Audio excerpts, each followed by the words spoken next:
Hi, I'm Nicole and welcome to the Baby to Sleep YouTube channel. Today I'm going to talk to you a little bit about something that has an awful lot of stigma attached to it, and that is sleep training. What is it? Because you will have some people that think sleep training is all about you leave your baby to cry alone, and that is what sleep training is. You'll have other people that think sleep training is anything in the middle. And you'll have other people that basically think that any form of sleep training is the devil's work. So, and it does have a huge amount of stigma that comes with it, because sleep training suggests that actually what we're doing is we are training a dog. We are training a dog to go to sleep. We are training our babies to go to sleep. And actually, sometimes you strip things back and just think about what it actually is and how it's actually done. If it's done the right way, there's nothing really wrong with it at all.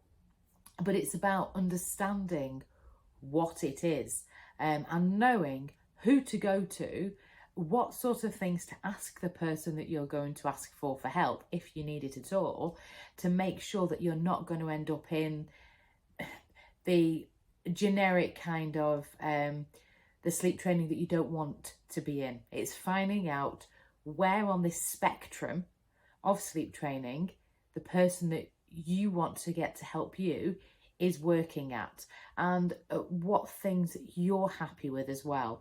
Because again, any form of change, so if you're going to change anything with regards to your baby's sleep, that can be regarded as sleep training in any way, because you're making a change. Okay, so this is why I say it's such a huge spectrum. It's not about you doing one thing and that's it, you're leaving your baby to cry, that is sleep training. Actually, if we're going to help our baby, we're going to support them. So right, okay, let me think of this another way. So you're at work and you go on a training course. Is that a really bad thing, or are you learning new things?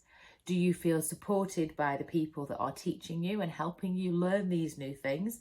Is it scary? No, not really, because actually you've gone in there not knowing something. You've learned stuff while you've been in there. Somebody has taught you things on a journey in a way that has met your learning needs. And you've come out the other side of this training course and gone, I now know lots of things. I actually feel really good about myself. That's training as such. So why do we have such a really negative association with the term? Because we're not asking them to do anything really horrible, depending on what it is that you're doing. So I'm going to run through what it actually is with regards to the scope, should I say, the scope of sleep training. So you've got something that in America is used massively, which I'll be honest, it kind of sends the hairs on my back on edge. Do you know what I mean? It's like, oh, to me, it just, every single part of this feels wrong. But that's for me. This might be okay for them, but you know, for some reason, America, they are very big on the extinction method. This is over here, extinction, which is basically, it sounds awful. They basically put their baby to bed, they walk out the room, they say night, and that's it till morning. They don't go back in. That's just, for me, that just doesn't sit right. Okay, but that is one form of what they call sleep training. Coming further down the line, you've got your controlled crying, which could be wrapped up in a nice pretty bow and called rapid return. It could be the Ferber method, all these types of things. You know, at the end of the day, that's basically putting their baby down, walking out the room, and then popping back at intervals, or solihull technique is what the health visitor called it to me, which is basically you put your baby down and you walk out the room, and you might go in after a few minutes and you come out, and then you go back in after 10 minutes and you come out, and you basically build it to the point you're just going in every 15 minutes or so, which again doesn't sit right. Now, there's an element where that can be okay, but you've got to do a lot of work before you get to this point. So, because at the end of the day, at some point, if you are wanting to be, if you've got a baby that's struggling to go to sleep, there may come a point where you do need to put them down and you do need to walk away, because actually, for whatever reason it might be, you might have another child that you've got to go look after, you might have to go to work.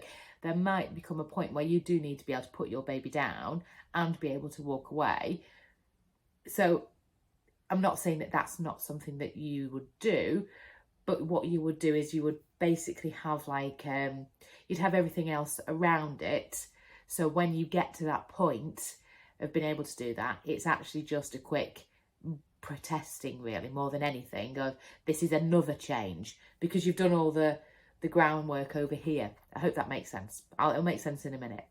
So, but generally, where your FERBers and your controlled crying and your rapid returns are sitting is you've done none of this work first. You've not actually considered anything that's going on with the naps and the routines.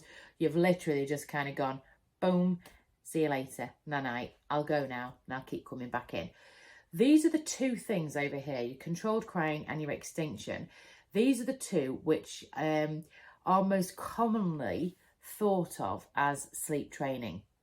And this, I believe, is why it's got such a bad reputation, which is why if you say to anybody, especially an attachment parent, which is absolutely, you know, there's nothing wrong with attachment parenting, so I'm not saying that, but you've got your attachment parents over here, which is great, but if you were to say any form of sleep training to somebody, they're instantly going to be thinking it's over here.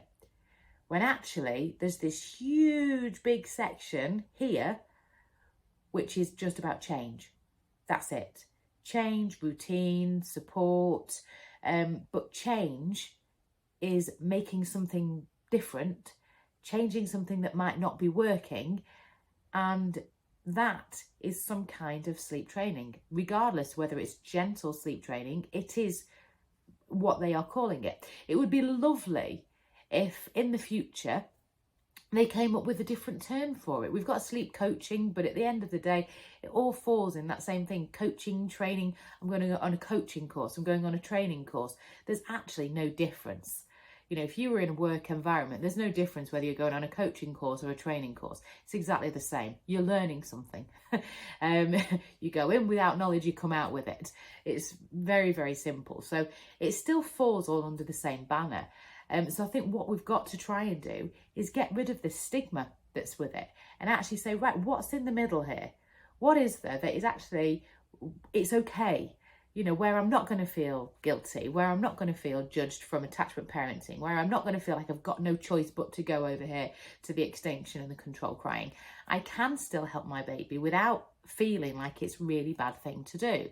So what is this middle of the road sleep training? Well, actually, even this middle still has a big spectrum, because again, a lot of it is down to how much help your baby needs. So how bad is the situation as well? So how bad is the situation? How much help does your baby need? What your tolerance is to things? What do you want to change as a parent?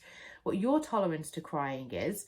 You know, and how quick you really need to get things done, depending on what your situation is, and how you can start making those adaptations within the day, and how old your child is. There's a huge variety of things that sort of fall under this. So we might be looking at the points where we're looking at a 6-month-old, and a 6-month-old, it might be your 6-month-old needs night feeds. Abso-flippin'-lutely, they probably need night feeds, maybe 2, maybe even 3. No issues there whatsoever. They're 6 months, that's what they might need.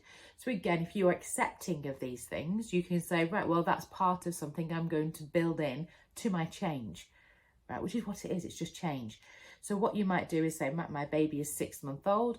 what do naps averagely tend to look like for a 6-month-old? So then you can go away, you can do your research, watch some of the videos here on the YouTube channel. We have all sorts of different videos. The naps transition one is a really helpful one to give you that kind of guide, the naps and the nap transitions.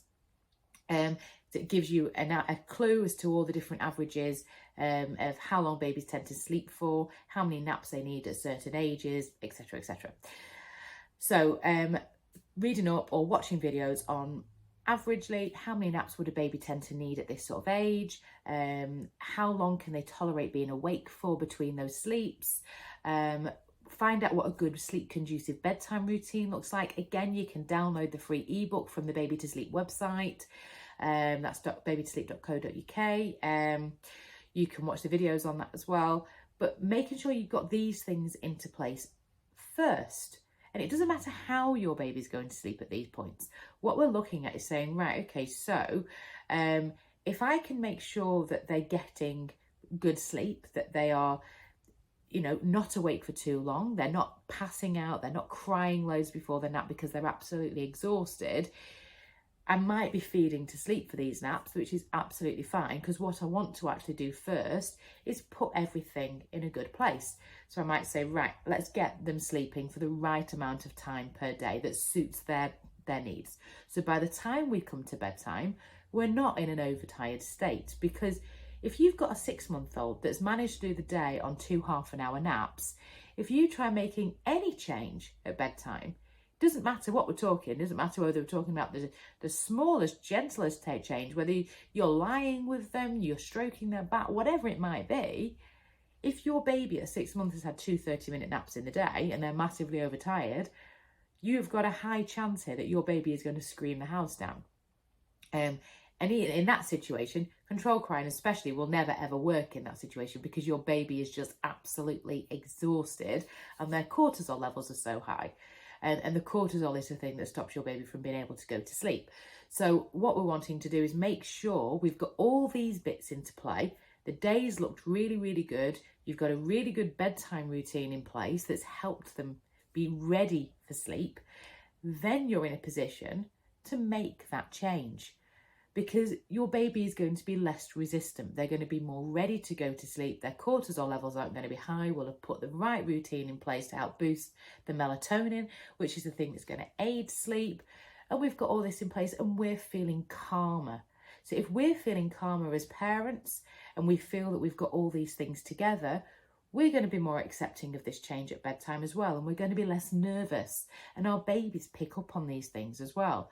So it could be as gentle as we've just made those changes and we'll make some changes at bedtime. You might not make any other changes throughout the night at all. You might decide to continue feeding to sleep from bedtime and right through the night if that's what you choose to do. But by making those changes during the day, that might be all you need to actually make some positive improvements. If you wanted to go a step further, you might decide that you're going to stop feeding to sleep, or you're going to take the dummy away, whatever it might be, and you might decide to do that at bedtime. You might decide that actually you're only going to do it at bedtime to begin with, if that's what you want to do. And for the night wake-ins, you'll continue as normal. And you might build on that. And you might say that, okay, what I'll do now is for the first half of the night, I will continue doing what I've done at bedtime, because actually it's working and we're not getting that fight. And for the second half of the night, I'm going to continue this till we're in a better place where I feel more confident that we can make those bigger changes. This is just to give you an idea. So you can literally go as far back as that and slowly build and build and build. Or even still within this middle ground, you can still help your baby to go to sleep well, but stay with them, but still get those results faster. So you might be in a place where you're going, Jesus Christ, I'm back in work in 2 weeks. What on earth am I going to do? I can't continue like this. I'm going to be on the road. I'm going to be driving. I can't do these long drives because I'm going to have a car accident, whatever it might be. And you might be in a situation where you need to make changes that much faster. But then again, you don't have to leave them to cry alone to be able to do that. So again, you'd look at putting all the other things in place first. Make sure you've got a good bedtime routine. Make sure you've got the naps good. And actually, you might decide to make that change that night at bedtime. whatever it might be. And you might decide that actually, do you know what? I'm going to follow through with this right through the night. And I'm going to follow through with this into naps the next day. And I'm going to do this, and I'm going to progress it, and I'm going to start moving myself away as my baby's responding well to what I'm doing. And you know what? You can do it that way, and you may get more tears in the initial stages, but actually what I've found over the years of doing this is you tend to find if you go down this type of route, which is a little bit more, it's kind of pushing it a little bit more towards the sleep training, but you're still staying with them, but it's on the slightly harsher side, should I say, but it's absolutely fine. You know, you will tend to find that you get more crying initially, but it's much more short-lived. Okay, so you might find actually after a few nights you're not really getting any tears, and they're quite happy because they've just kind of learnt that this is the new norm. And maybe when you make another change you might get a bit of a cry, but then they go, oh no, you're still here, it's okay, and they're quite okay with that.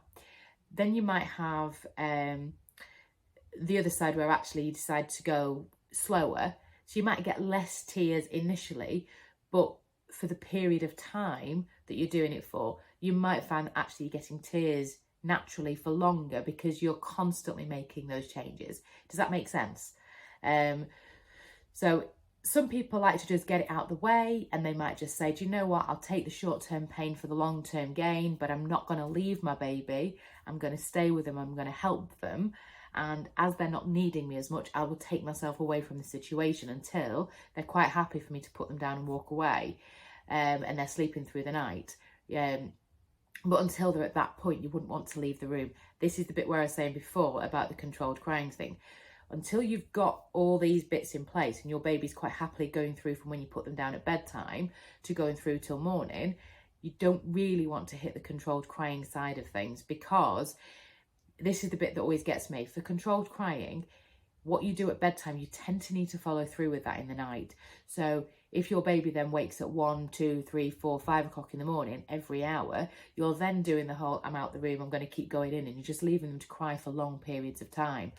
Whereas if you've done all the groundwork first and they're quite happily sleeping from night till morning, or you're really making that change with various bedtime, and by popping back in and reassuring them, they're still knowing that you are still there. So as much as I say, you know, their control crying, ooh, doesn't sit right, there is still an element where eventually you might need to leave the room, and that could be deemed as control crying. But what you're wanting to do is have all the other bits in place first. So really, you're only making that change really at bedtime. And you're going to get a lot less resistance at that point as well, because you've created and secured your bond with your baby, so they know that regardless whether they can see you or whether they can hear you, they know you are still there. So it's building that relationship and that security. But you've got a huge range of what people call sleep training. This is what I'm trying to get at. So don't feel bad if you start Googling sleep training. You will see all sorts of different things. You will see extinction methods, you will see control crying. You've got to start digging underneath to find out what it is. You will see, don't ever sleep train, it will damage your child. You will see all these things. As soon as you start trying to search for sleep training, you will find that you're going to damage your child, or it's the best thing you can do. Actually, do you know what? The majority of people need to sit in the middle here and find where their section is. And they might build, like I was saying, from gentle, really, really gentle to actually till I'm where I want to be. Or they might have that thing where they need results quicker for their sanity. In some situations, they need to just get there, you know, so they might take it a little bit harder, but they're still not going down that route. They're still sitting within the middle, and they get those results faster. But there's nothing wrong with it if you're doing it right. And this is the key thing. So don't let anybody tell you you should not sleep train and you will damage your child. Do your research. Find out what it is that you need to do that's going to suit your baby, that suits you, and find out and decide what you're tolerable of. Because at the end of the day, what you don't want to be doing is it be in a situation where you start something that you can't finish. Don't go, I'm going to do this, I'm taking away the dummy's gone. Oh my God, you've been crying for an hour, I'm going to give you the dummy back. because again, that's just going to go, oh, so I've got to cry for an hour and then I get my dummy. So you take the dummy away and they learn that they just cry to get the dummy back. So we don't want to do that. So you want to make sure that when you make these changes, whatever change it is that you make, you need to make sure that you've actually prepared yourself and you're able to follow through with it. And that's going to make the big difference. Okay, so have everything together. My favourite saying with this is get all your ducks in a row. Have everything ready. You know exactly what you're doing, what you're going to do, why you're going to do it. That's the key thing for me as well. The why. Know the sleep. Understand the sleep. Understand sleep cycles. Understand why night waking's happening. Understand why wakings happen at certain times of the night. The amount of people I speak to that say, but they go to sleep fantastically for me at bedtime. They go to sleep really, really fast. And then they sleep for like 5 or 6 hours. And then when I go to bed, they wake up every hour. It's like they know I'm going to bed. I'm like, well, no, that's actually completely biologically normal because they're really, really knackered. So they've crashed to sleep. They've gone into the deep sleep. They've just kind of had a mega sleep here in the deep sleep. They've moved into the predominantly REM sleep, which is a lighter sleep. And then they're waking up at the every sleep cycle. So it's actually completely biologically normal that this happens.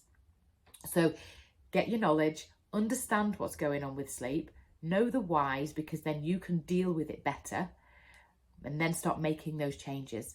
But have a whole plan in place. Don't just go into something just because someone's told you, do this tonight. Because as soon as you go down that route and just, I'm just going to do this tonight, you know, as they say, prepare to fail to prepare, prepare to fail. It really is that way. Get yourself ready, get yourself organised, get the information. If you're wondering where to get it, because obviously the internet is absolutely massive. There's just, you could just sit there all day reading contradictory article after contradictory article. Go over to my website and have a look at the online sleep plans. All that knowledge is within those sleep plans there. It's called Build Your Own Sleep Plan for a reason, because it's about building what you can tolerate, working from your point of view, not from this is a set plan. It's build what you want to build. So build your own sleep plan based on your new knowledge. Have a look there, and you can always bolt on support as well, so I can help you with that. That's not a problem at all. I have an online Facebook group where I support the families as well. So it's not just a case of here's a plan, go. It's here's the information, create your plan and let me help you on that journey. So we've got that side of things there as well. So you can always have a read of that. So that's on the babytosleep.co.uk. But don't be scared of the term sleep training. It doesn't have to be over here. It isn't that. And it doesn't have to be, my God, you're going to damage your child by doing it. It doesn't have to be that. You've got this whole middle ground, and it still falls under that category of sleep training. Holistic sleep training, holistic sleep coaching, baby sleep coaching, baby sleep training, training and coaching. It's the same. Okay, we're just trying to label it a little bit different so it doesn't sound as scary. But really, it's the same thing. It's making a change.